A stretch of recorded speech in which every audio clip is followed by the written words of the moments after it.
Anfang der 30er Jahre war in den Alpen eine Bergsteigergeneration unterwegs, die Zeit und Unternehmungslust im Überfluss hatte, aber nur wenig Geld. Sie radelte weite Strecken, nächtigte in Heustadeln und Zelten und hoffte auf die Erfüllung ihrer bergvagabunden Träume von einem schöneren, freien Leben.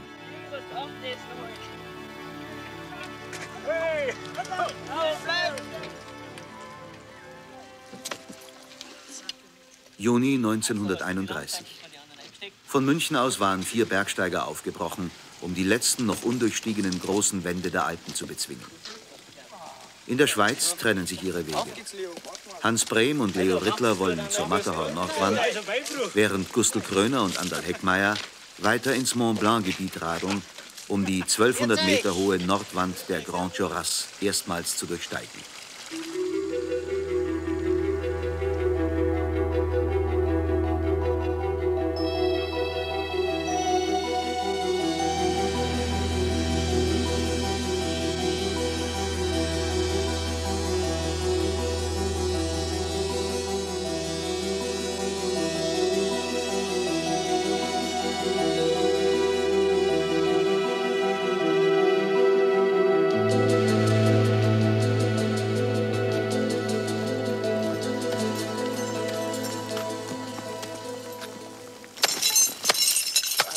Haben wir schon eine Weile Arbeit zu.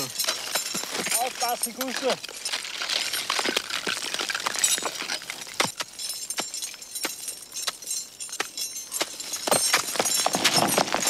Alter, was auf!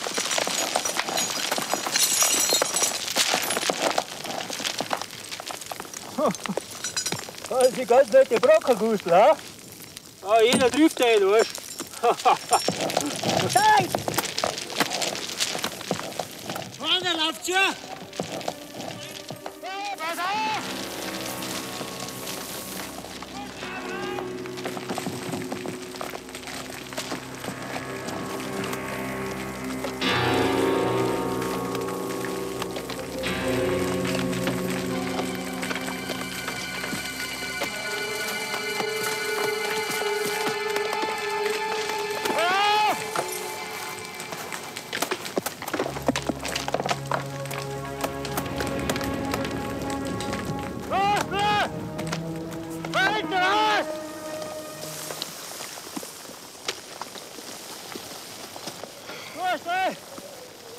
Ja, was auf die Hand gekriegt? Harkutza!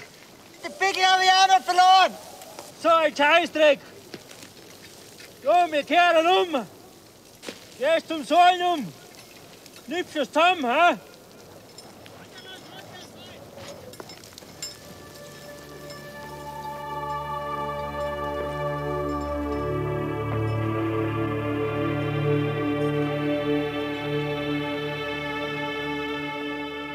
200 Meter sind die beiden Bergsteiger Heckmayer und Kröner in der riesigen Wand hochgekommen. Müde und erschöpft erreichen sie am späten Nachmittag wieder den Wandfuß und steigen zu der kleinen Le Chaux-Hütte am Rande des Gletschers ab.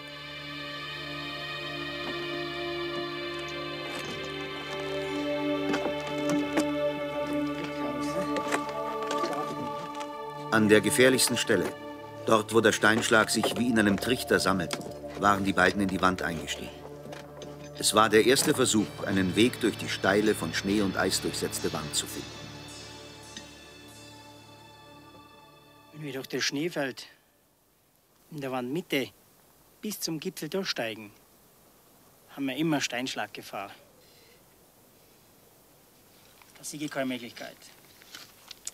Ich weiß nicht. Oh, das ist müde. Der rechte Pfeiler, Ja, das Mühl ist hart, wie gibt's da? der ist sicher möglich. Durch die Rinne, das soll 10, da kommt man durch. Ein bisschen am Brot noch. Und nach dem Schneefeld, diese Platten da, Okay. die sind ein bisschen schwer. Aber mit dem Steuerschlag,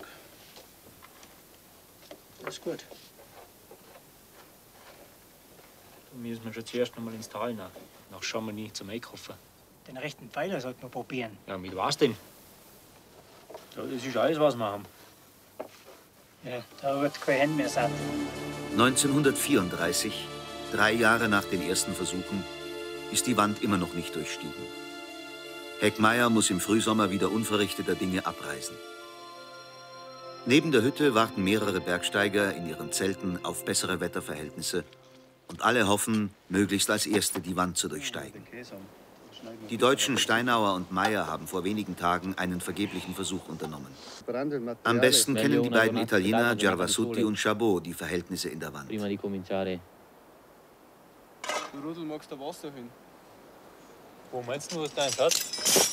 Vor wenigen Tagen sind die beiden Münchner Rudi Haringer und Rudi Peters als Letzte bei der Le Chaux-Hütte angekommen, in der der französische Bergsteiger Armand Charlet wartet, um die berühmteste Wand seiner Heimat vor den anderen zu durchsteigen.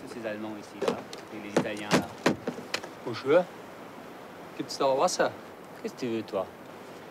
Wasser! Quoi? Wasser! Il n'y en a pas ici. Tu vois bien, il travaille là.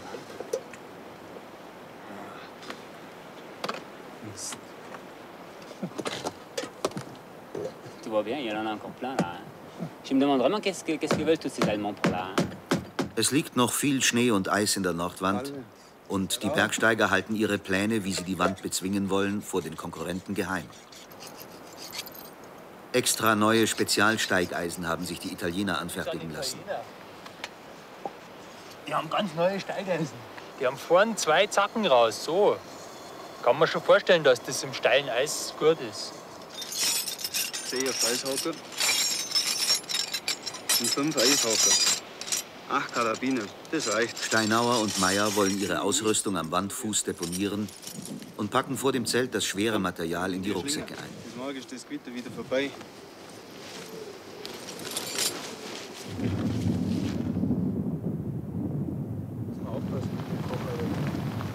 Du, ich sag's dir, da oben auf der Hütte, das ist vielleicht ein Grattler, der Franzos. Der hätte mir nicht einmal das Wasser gegeben. Oh, Alter.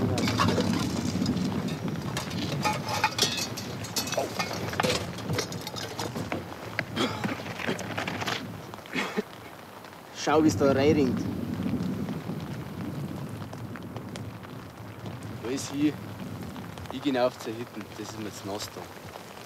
Nein, zu denen gehe ich nicht rauf. Peters gehört zu den besten Bergsteigern der damaligen Zeit. Und er will all seinen Mut und sein Können dafür einsetzen, um die bis dahin schwierigste Wand der Alpen als Erster zu durchsteigen.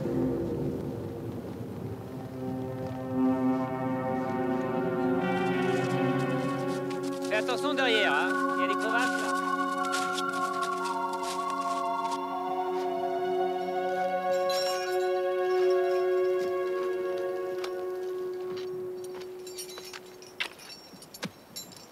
Les Allemands, ils dorment encore, hein? Toujours. Tu peux venir tout de suite après, hein? Uli, aufwachen. Was ist denn? Der Chalet ist schon da. Da, schau. Wann ist denn der aufgestanden? Ah,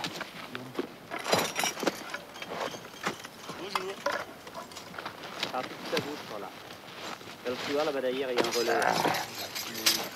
Et là, on les a eus, hein? Hey, du, die guck da Italiener da. kommen auch schon. Perché la Jetzt corda müssen non wir aber viene? schnell machen. Wir haben viel zu viel Zeug dabei. Zu schwer, die holen wir nie mehr ein sonst. Und da helfen muss ich auch noch ziehen.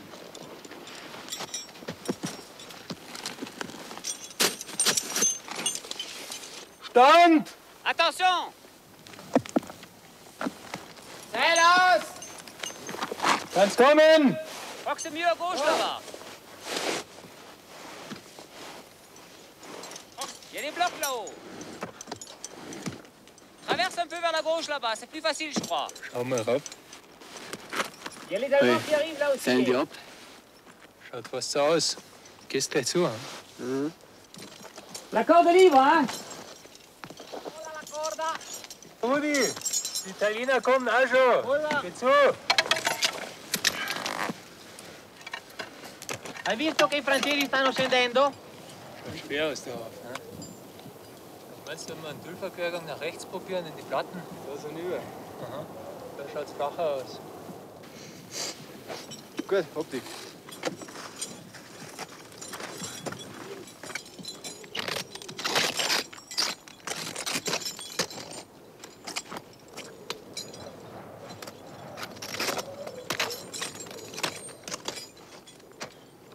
ist eine Scheiße.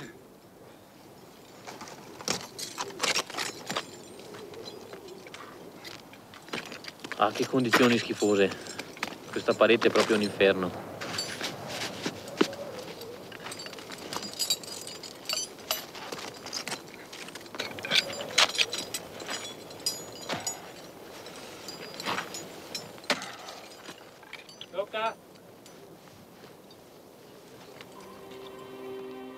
Noch immer liegt viel Schnee und Eis in der Wand. Auch die Italiener Gervasutti und Chabot seilen ab. Nur Peters und Haringer geben nicht auf und steigen allein in der schwierigen Wand weiter.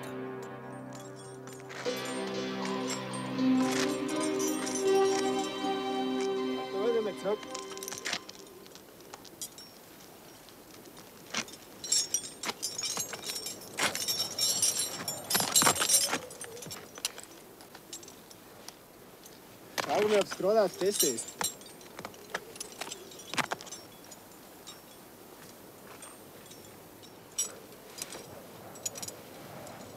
Auf! Verdammt glatt bei gerade. Schau doch mal links in den Riss, bringst da keinen Haken rein.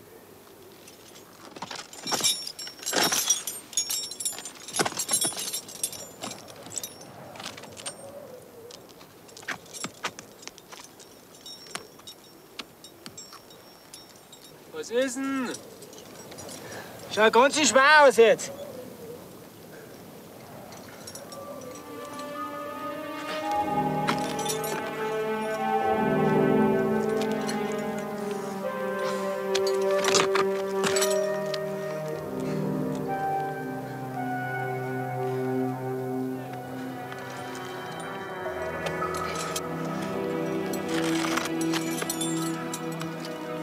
Verstand!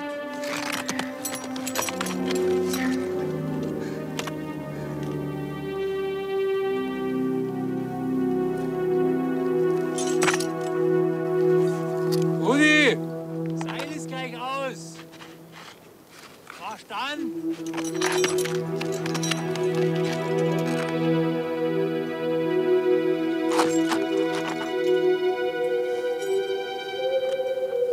Rudi! Ein Meter noch! Stand! Zieh Seil ein! Ich richte die Taschenlampe her! Komme! Zieh gut ein!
Ohne Biwakausrüstung, auf einem vereisten Felsblock sitzend, haben Peters und Haringer die kalte Nacht verbracht.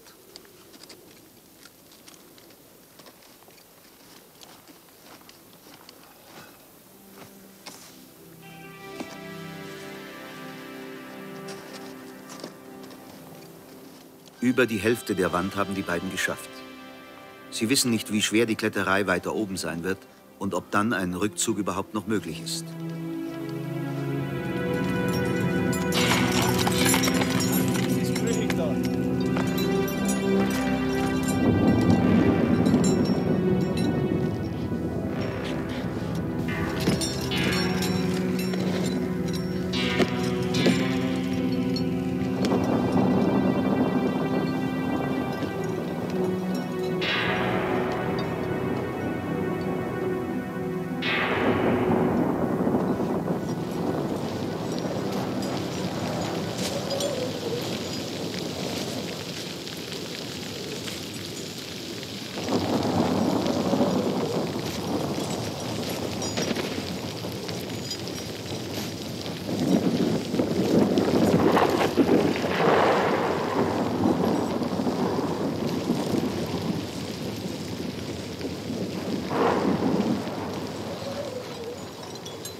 was ist denn los? Jetzt ist erst voll am Abend erwischen. Vergeht's oder was? Drehen wir um.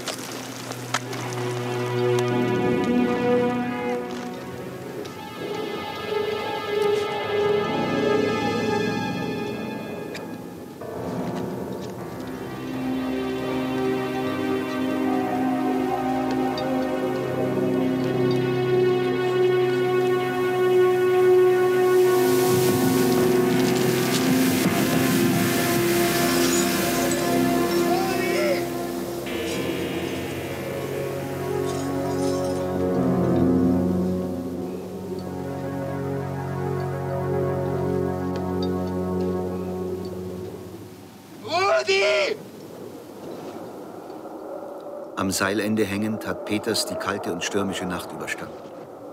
Ohne Felshaken, allein und am Ende seiner Kräfte, versucht er den Abstieg über die vom Schneesturm vereiste Wand.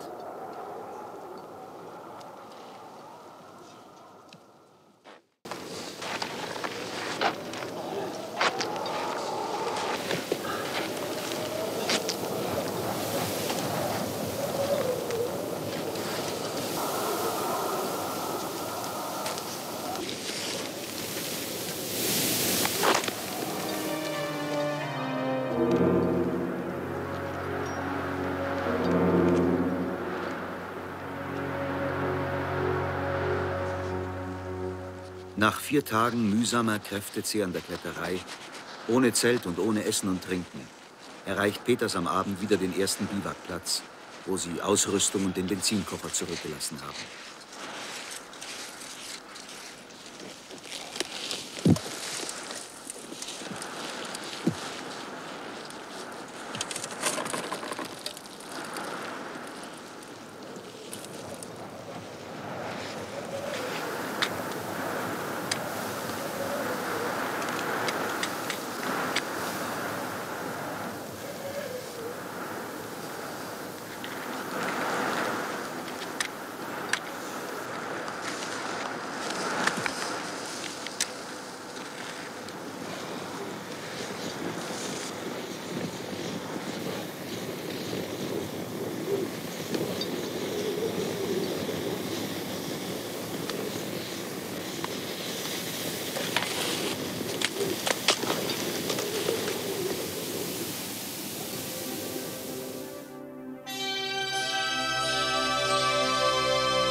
Der 2. August 1934 ist ein sonniger, klarer Tag. Die Bergsteiger auf der Le Chaux-Hütte haben die Hoffnung für die beiden in der Wand längst aufgegeben. Am Wandfuß finden sie Haringer tot im Schnee. Von Peters ist weit und breit nichts zu sehen.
Peters hatte sein Ziel fast erreicht und war kurz unter dem Gipfel gescheitert.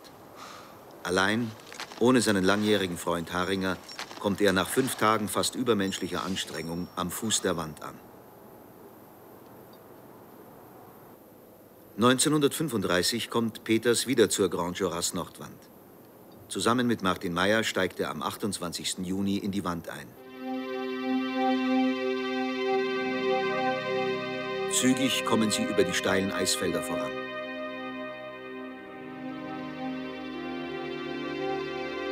Es ist warm, der Schnee und das Eis schmelzen auf den Felsen und der Steinschlag wird zu einer großen Gefahr. Rudi Peters hat sich die beste Anstiegsmöglichkeit eingeprägt. Bereits ein Jahr nach der Tragödie steht er zusammen mit Martin Meyer am 29. Juni 1935 auf dem 4100 Meter hohen Gipfel der Grand Jorasses.